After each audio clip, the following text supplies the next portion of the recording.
വാർത്തകളിലേക്ക്.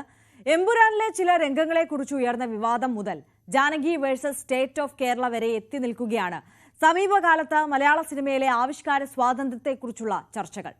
മലയാള സിനിമ രംഗത്തേക്ക് വിദേശ ഫണ്ടിംഗ് നടക്കുന്നു എന്നത് കുറേ കാലമായി നിലനിൽക്കുന്ന ആരോപണമാണ്. ആ ഒരു ആരോപണത്തിന്റെ മറയിൽ സുതാര്യമായ ആവിഷ്കാര സ്വാതന്ത്ര്യത്തിന്റെ കടയ്ക്കൽ കത്തിവെക്കുകയാണ് കേന്ദ്ര സെൻസർ ബോർഡ് ഉൾപ്പെടെ ഏജൻസികൾ എന്ന ആരോപണം ഒരു വശത്ത് ശക്തമാകുന്നു. തിങ്കളാഴ്ച ഫെഫ്ക ഉൾപ്പെടെ സംഘടനകൾ സമരം ചെയ്യുമ്പോൾ സിനിമാ ലോകം ഒന്നടങ്കം അതിനെ പിന്തുണയ്ക്കുമോ എന്നതും ഉയരുന്ന ചോദ്യമാണ്. വിദ്യാഭ്യാസ രംഗത്ത് കേന്ദ്ര സർക്കാരിന്റെ താൽപര്യം കൊണ്ടുവരാൻ ശ്രമിക്കുന്നുവെന്ന ആരോപണത്തിന്മേലാണ് കഴിഞ്ഞ കുറേ കാലമായി സംസ്ഥാന സർക്കാരും കേരളത്തിലെത്തുന്ന ഗവർണർമാരുമായുള്ള പോര് നടക്കുന്നത്. കാര്യങ്ങൾ പരിശോധിച്ചാൽ ഇതിന്റെ മറ്റൊരു രൂപമാണ് ഇപ്പോൾ മലയാള സിനിമയിൽ നടക്കുന്നതെന്ന് വ്യക്തം. ഇസ്ലാം ഫണ്ടമെന്റലിസം മലയാള സിനിമയിൽ തിരികെ കയറ്റാൻ ശ്രമിക്കുന്നുവെന്ന ആരോപണം പൃഥ്വിരാജ് ഉൾപ്പെടെ കേൾക്കുന്നുണ്ട്. എമ്പുരാൻ വിവാദമായപ്പോൾ ലഫ്റ്റനന്റ് കേണൽ പദവിയുള്ള മോഹൻലാലിനും കേൾക്കേണ്ടി വന്നു ഈ പഴി, പ്രത്യേകിച്ച് social media ആക്രമണങ്ങളിലൂടെ.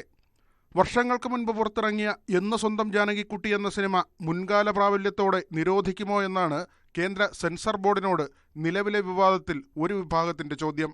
Janaki versus state of കേരളയിൽ മുഖ്യവേഷത്തിലെത്തുന്ന സുരേഷ് ഗോപി MP ഇതുവരെ പരസ്യമായി പ്രതികരിക്കാത്തതും എതിർ വിഭാഗം ചോദ്യം ചെയ്യുന്നു.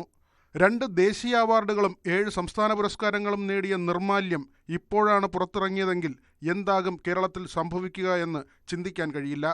നാം നിത്യജീവിതത്തിൽ ചെയ്യുന്നത് ഇപ്പോൾ സിനിമയിൽ കാണിക്കാൻ പറ്റുമോ എന്നതാണ് ചോദ്യം. പറ്റില്ല എന്നതാണ് ലളിതമായ ഉത്തരം.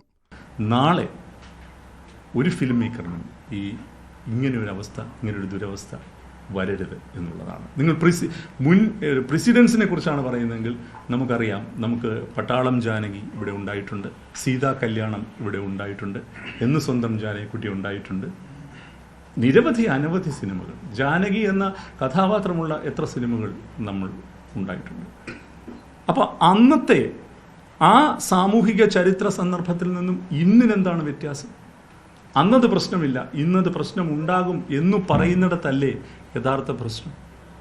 ആ പ്രശ്നത്തെയാണ് നമ്മൾ അഡ്രസ്സ് ചെയ്യേണ്ടത്, അഭിസംബോധന ചെയ്യേണ്ടത് എന്ന് ഞങ്ങൾ കരുതുന്നു.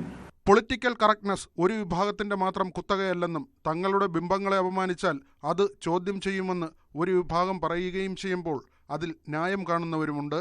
താരസംഘടനയായ അമ്മയിൽ പോലും കക്ഷി രാഷ്ട്രീയം ഇപ്പോൾ സജീവമാണ്. ആവിഷ്കാര സ്വാതന്ത്ര്യത്തിനു വേണ്ടി ഫെഫ്ക ഉൾപ്പെടെ സമരത്തിനിറങ്ങുമ്പോൾ മലയാള സിനിമാ രംഗം ഒന്നടങ്കം അതിനെ പിന്തുണയ്ക്കുമോ എന്നതിൽ സംശയമുണ്ട്. VV Vinod, News 18.